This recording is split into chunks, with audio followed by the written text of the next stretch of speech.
Horoskop je tamo gde neke tete, one vodiči što mašu onim rukama da pokažu decu kakav ritam treba da pevaju i horoskopom deca uče da pevaju neke pesme i tako dalje. Deca stoje i pevaju kad im teta kaže da pevaju, stoje u horoskopu. Sa horoskopom se gledaju male sitne bubice. Isto je sprava kao mikroskop, samo nekako drugačije, isto gledaš s jednim okom. Horoskop je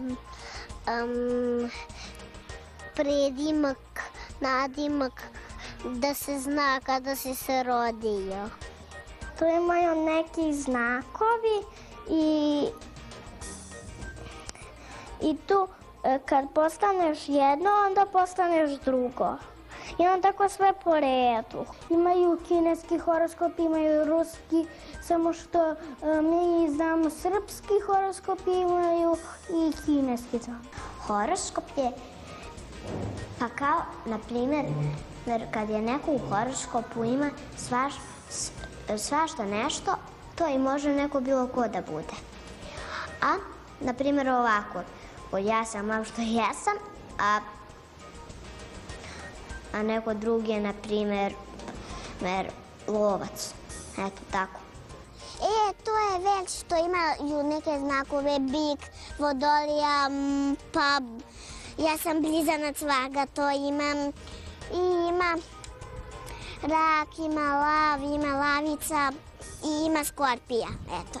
Može da bude strelac, neko blizanac, neko škorpija, neko rak, neko lav, neko udovica. Konj u horoskopu, morski konji, to, i krabe, i to.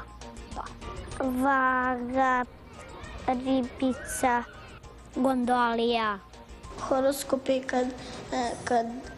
kad su tu neke životinje i tu je upisano koja je životinja. Ponekad neko ima omiljenu životinju u horoskopu, a neko ima neomiljenu. Kad si se ti rodio, te životinje su išle. Gde?